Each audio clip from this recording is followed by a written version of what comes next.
कौशल प्रदेश, जिसकी स्थापना वैवस्वत मनु ने की थी, पवित्र सरयू नदी के तट पर स्थित है। सुंदर एवं समृद्ध अयोध्या नगरी इस प्रदेश की राजधानी है। वैवस्वत मनु के वंश में अनेक शूरवीर, पराक्रमी, प्रतिभाशाली तथा यशस्वी राजा हुए, जिनमें से राजा दशरथ भी एक थे। राजा दशरथ वेदों के मर्मज्ञ, धर्मप्राण, दयालु, रणकुशल और प्रजापालक थे। उनके राज्य में प्रजा कष्टरहित, सत्यनिष्ठ एवं ईश्वर भक्त थी। उनके राज्य में किसी का किसी के भी प्रति द्वेष भाव का सर्वथा अभाव था। एक दिन दर्पण में अपने कृष्ण वर्ण केशों के मध्य एक श्वेत रंग के केश को देखकर महाराज दशरथ विचार करने लगे कि अब मेरे यौवन के दिनों का अंत निकट है और अब तक मैं निःसंतान हूँ। मेरा वंश आगे कैसे बढ़ेगा तथा किसी उत्तराधिकारी के अभाव में राज्य का क्या होगा। इस प्रकार विचार करके उन्होंने पुत्र प्राप्ति हेतु पुत्रेष्ठी यज्ञ करने का संकल्प किया।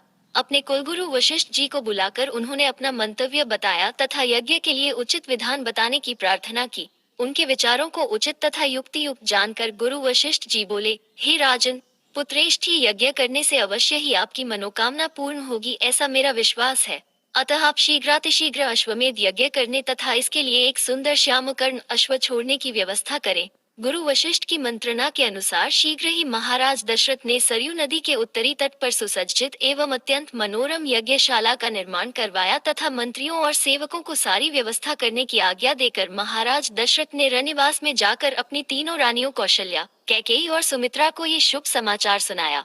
महाराज के वचनों को सुनकर सभी रानियां प्रसन्न हो गईं।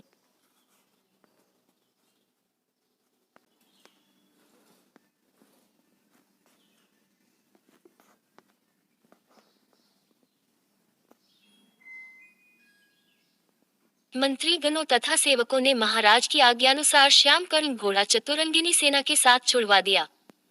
महाराज दशरथ ने देश देशांतर के मनस्वी, तपस्वी, विद्वान ऋषि मुनियों तथा वेदविज्ञ प्रकांड पंडितों को यज्ञ संपन्न कराने के लिए बुलावा भेज दिया।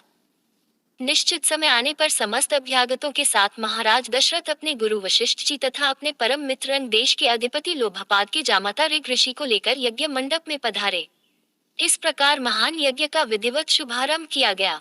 संपूर्ण वातावरण वेदों की ऋचाओं के उच्च स्वर में पाठ से गूंजने तथा समिधा की सुगंध से महकने लगा।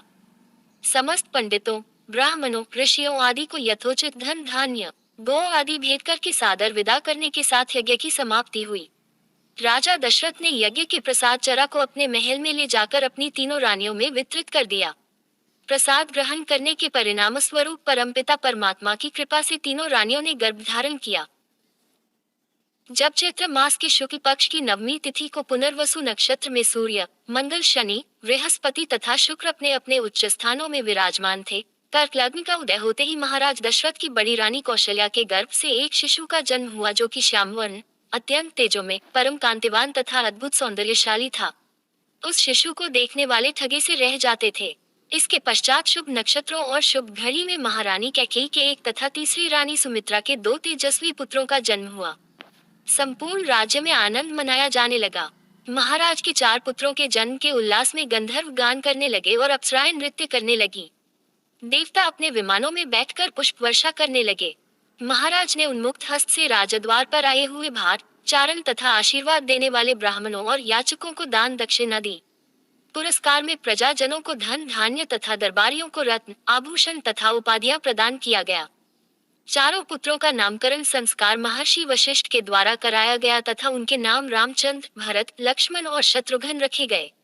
आयु बढ़ने के साथ ही साथ रामचंद्र गुणों में भी अपने भाइयों से आगे बढ़ने तथा प्रजा में अत्यंत लोकप्रिय होने लगे। उनमें अत्यंत विलक्षण प्रतिभा थी, जिसके परिणाम स्वरूप अल्पकाल में ही वे समस्त विषयों में पारंगत हो गए। उन्हें सभी प्रकार के अस्त्र शस्त्रों को चलाने तथा हाथी, घोड़े एवं सभी प्रकार के वाहनों की सवारी में उन्हें असाधारण निपुणता प्राप्त हो गई। वे निरंतर माता पिता और गुरुजनों की सेवा में लगे रहते थे। उनका अनुसरण शेष तीन भाई भी करते थे। गुरुजनों के प्रति जितनी श्रद्धा भक्ति इन चारों भाइयों में थी, उतना ही उनमें परस्पर प्रेम और सौहार्द भी था। महाराज दशरथ का हृदय अपने चारों पुत्रों को देखकर गर्व और आनंद से भर उठता था।